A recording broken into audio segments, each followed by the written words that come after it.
Bayangkan sebuah keluarga di Indonesia yang hidup tepat di garis batas kemiskinan.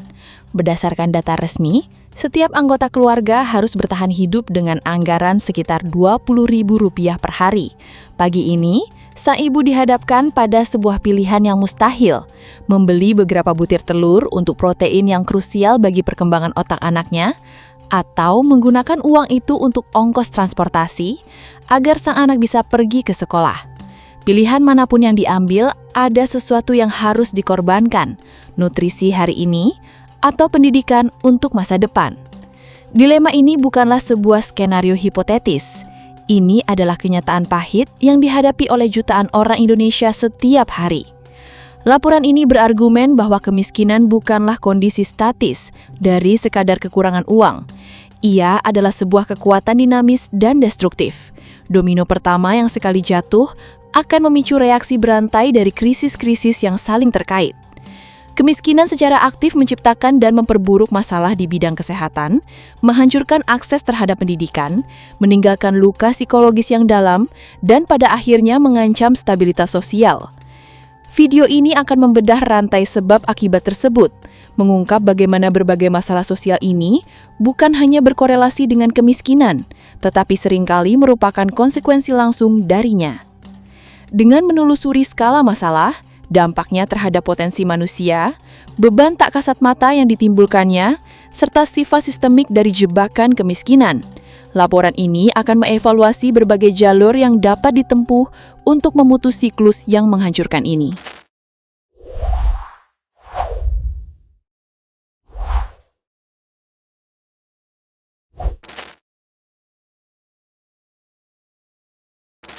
Untuk memahami dampak kemiskinan, pertama-tama kita harus memahami apa yang diukur dan, yang lebih penting, apa yang tidak diukur. Konsep miskin di Indonesia bukanlah sebuah definisi tunggal. Terdapat dua narasi yang berjalan paralel. Narasi resmi pemerintah yang menunjukkan angka kemiskinan yang terkendali, dan narasi standar global yang melukiskan gambaran kerentanan ekonomi yang jauh lebih luas. Bab ini akan mengurai kedua realitas tersebut untuk menunjukkan skala sebenarnya dari tantangan yang dihadapi. Kemiskinan adalah sebuah konsep multidimensional yang tidak hanya dapat dilihat dari sisi ekonomi, tetapi juga dari segi sosial, budaya, dan politik.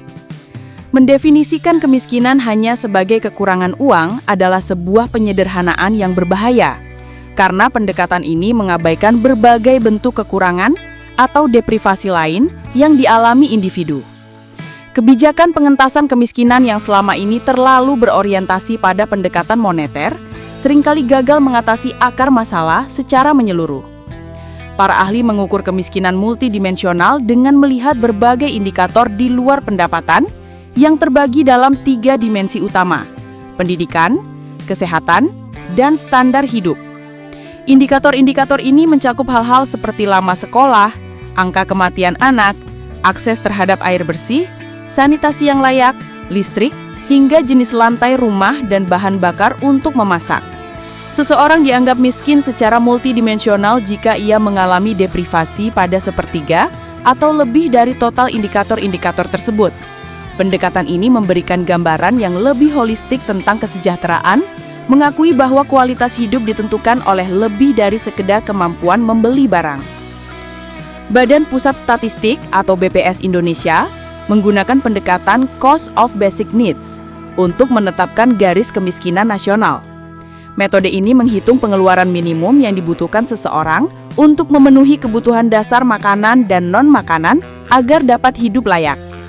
Per Maret 2025, garis kemiskinan nasional ditetapkan sebesar Rp609.160 per kapita per bulan, atau sekitar Rp20.305 per hari. Angka ini memiliki komposisi yang sangat timpang. Sebesar 74,58% dari total GK dialokasikan untuk makanan. Garis kemiskinan makanan menyisakan hanya 25,42% untuk kebutuhan non-makanan seperti perumahan, pakaian, pendidikan, dan kesehatan. Lebih jauh lagi, komoditas yang memiliki andil terbesar dalam garis kemiskinan makanan adalah beras, diikuti oleh rokok kretek filter dan telur ayam ras. fakta ini menyoroti bahwa standar minimum yang digunakan berfokus pada pemenuhan kalori untuk bertahan hidup, bukan pada nutrisi optimal untuk berkembang. Dengan menggunakan standar ini, BPS mencatat bahwa pada Maret 2025, jumlah penduduk miskin di Indonesia adalah 23,85 juta orang, atau setara dengan 8,47% dari total populasi. Meskipun angka ini menunjukkan tren penurunan dari tahun-tahun sebelumnya, ia hanya menangkap puncak gunung es dari kesulitan ekonomi yang ada. Bank Dunia menggunakan metodologi yang berbeda untuk memungkinkan perbandingan tingkat kemiskinan antar negara. Standar ini menggunakan purchasing power parity atau paritas daya beli yang menyesuaikan perbedaan harga barang dan jasa di berbagai negara. Sejak tahun 2023, Indonesia diklasifikasikan sebagai negara berpenghasilan menengah atas.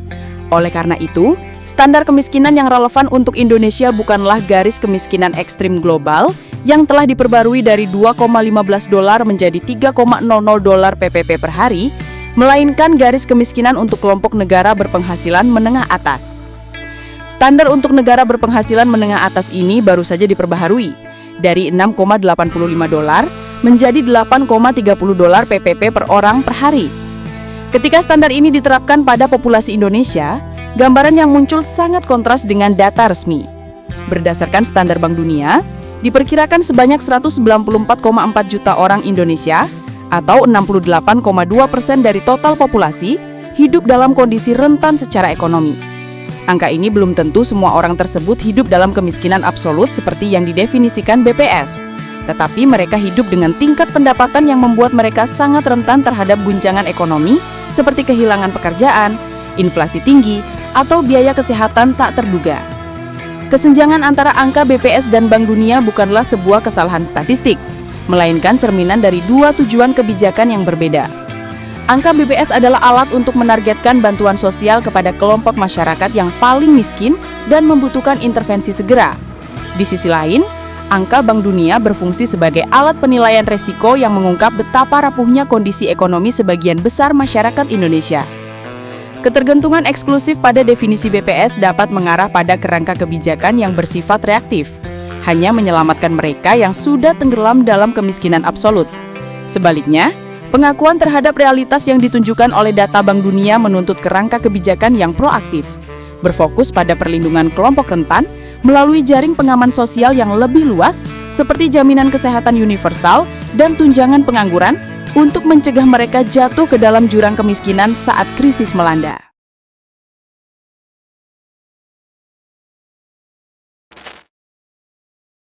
Efek domino pertama dan paling merusak dari kemiskinan adalah dampaknya terhadap fondasi kehidupan itu sendiri, kesehatan, dan perkembangan anak. Kekurangan finansial secara langsung diterjemahkan menjadi kekurangan nutrisi, yang kemudian merusak potensi kognitif dan fisik seorang anak.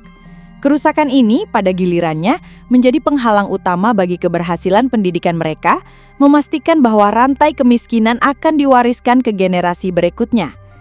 Hubungan antara kemiskinan dan stunting, gagal tumbuh akibat gizi buruk kronis, di Indonesia bersifat langsung dan tak terbantahkan.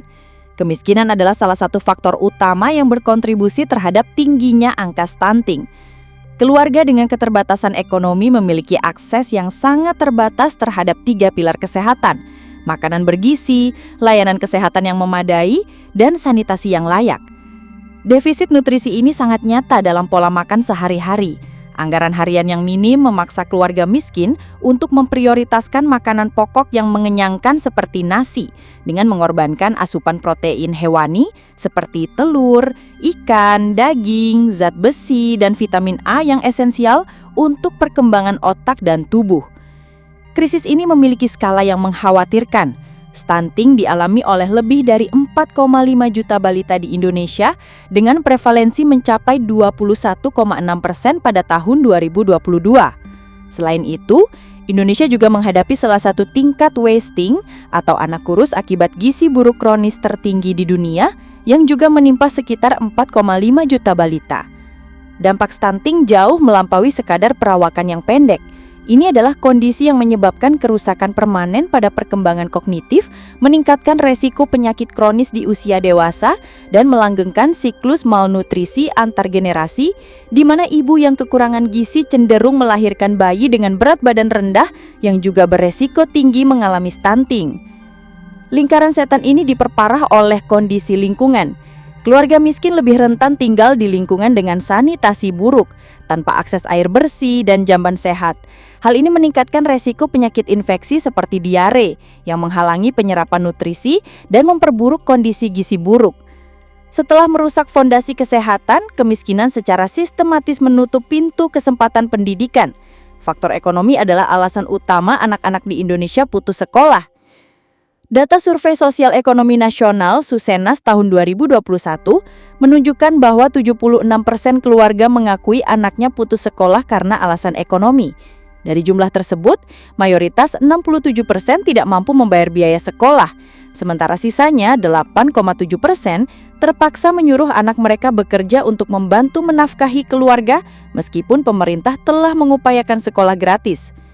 Kenyataannya keluarga miskin masih dihadapkan pada biaya-biaya lain yang signifikan, seperti pembelian seragam, buku, alat tulis, dan biaya transportasi harian. Bagi keluarga yang hidup di garis kemiskinan, pengeluaran ini bukanlah hal sepele, melainkan penghalang yang nyata. Kemiskinan juga memaksa keluarga untuk membuat kalkulasi biaya peluang yang suram. Pendapatan langsung yang bisa dihasilkan seorang anak dari bekerja seringkali terasa lebih mendesak dan nyata dibandingkan manfaat jangka panjang dari pendidikan yang tidak pasti.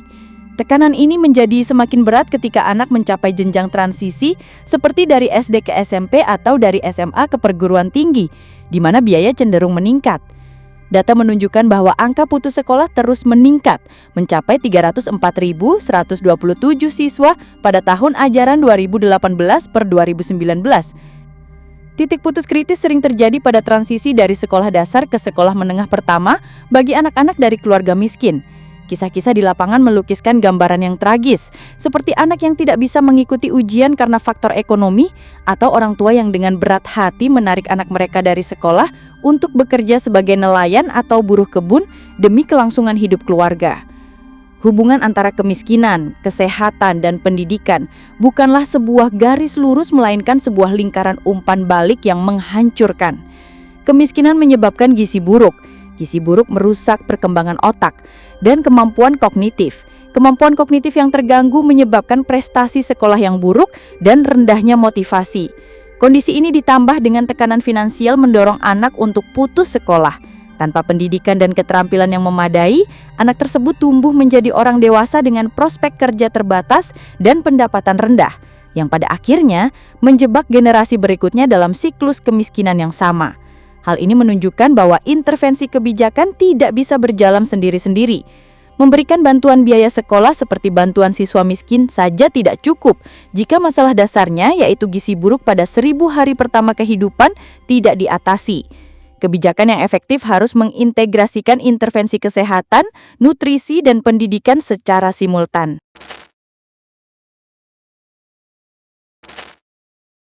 Dampak kemiskinan tidak berhenti pada kekurangan materi. Ia merembes jauh ke dalam, meninggalkan luka tak kasat mata pada jiwa individu dan tatanan sosial. Beban psikologis yang ditimbulkannya dapat melumpuhkan, sementara tekanan untuk bertahan hidup dapat mengikis norma sosial dan memicu ketidakstabilan. Terdapat korelasi kuat antara kemiskinan dengan berbagai masalah kesehatan mental, termasuk stres kronis, depresi, gangguan kecemasan, dan bahkan gangguan bipolar. Tekanan ekonomi keluarga merupakan prediktor signifikan dari kondisi-kondisi ini. Penelitian di Indonesia secara spesifik menunjukkan bahwa status sosial ekonomi atau SES yang rendah merupakan faktor risiko utama untuk mengalami gejala depresi. Perjuangan sehari-hari untuk memenuhi kebutuhan dasar menciptakan tingkat stres yang konstan, yang pada akhirnya dapat menguras habis kapasitas seseorang untuk mengatasinya. Dampak ini tidak hanya menimpa individu, tetapi juga merusak unit keluarga. Tekanan ekonomi yang berkepanjangan dapat mengurangi kesabaran dan kehangatan orang tua dalam berinteraksi dengan anak. merusak pola komunikasi antar pasangan, dan pada akhirnya berdampak negatif pada perkembangan emosional anak.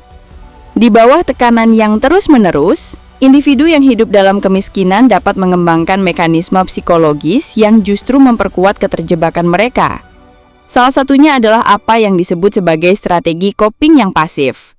Ini adalah kondisi di mana individu, karena merasa kewalahan, cenderung menanggulangi masalah dengan cara berharap orang lain atau situasi akan berubah, menunda menghadapi masalah, atau hanya fokus mengelola emosi negatifnya daripada mengatasi sumber masalah itu sendiri.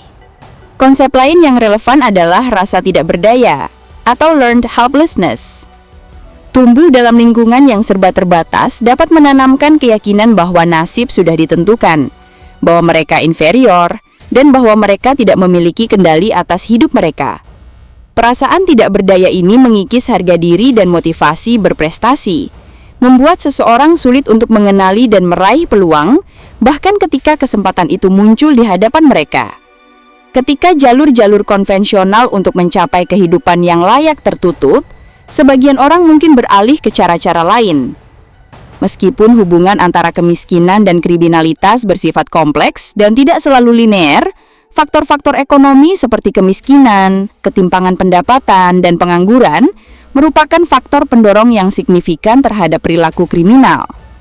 Kemiskinan yang disertai dengan rendahnya tingkat pendidikan secara drastis mempersempit pilihan hidup seseorang, yang dapat mendorong mereka untuk melakukan tindak kriminal sebagai jalan pintas atau satu-satunya cara untuk bertahan hidup. Sebuah studi di Kalimantan Tengah, misalnya, menemukan adanya pengaruh langsung dari tingkat kemiskinan terhadap tingkat kejahatan di wilayah tersebut. Dampak psikologis dari kemiskinan bukanlah sekedar efek sampingan. Ia adalah mesin utama yang membuat roda kemiskinan terus berputar. Kapasitas kognitif atau lebar pita mental seseorang menjadi terkuras oleh urusan bertahan hidup jangka pendek. Hal ini secara langsung mengganggu fungsi eksekutif otak yang bertanggung jawab atas perencanaan jangka panjang, pengambilan keputusan yang rasional, dan pengendalian diri. Akibatnya, seseorang menjadi lebih fokus pada pemenuhan kebutuhan hari ini daripada investasi untuk masa depan. Misalnya, menghabiskan sedikit uang tambahan untuk makanan daripada menabungnya, atau melewatkan program pelatihan yang membutuhkan pengorbanan waktu demi keuntungan di masa depan. Pada saat yang sama, rasa tidak berdaya yang telah terinternalisasi menghancurkan motivasi untuk mencoba, menciptakan ramalan yang terpenuhi dengan sendirinya, atau self-fulfilling prophecy, tentang kegagalan. Ini berarti kemiskinan menciptakan jebakan psikologis yang sama kuatnya dengan jebakan ekonomi. Oleh karena itu, intervensi yang efektif tidak hanya harus menyediakan sumber daya materi, tetapi juga harus membangun modal psikologis, rasa percaya diri, harapan, dan keyakinan akan kemampuan diri sendiri untuk mengubah nasib. Analisis dalam video ini menegaskan bahwa kemiskinan di Indonesia adalah sebuah krisis multidimensional yang jauh lebih dalam dan luas daripada yang ditunjukkan oleh angka-angka resmi. Ia bukanlah sekadar kondisi kekurangan uang, melainkan sebuah kekuatan aktif yang memicu rentetan masalah di bidang kesehatan, pendidikan, dan kestabilan psikologis.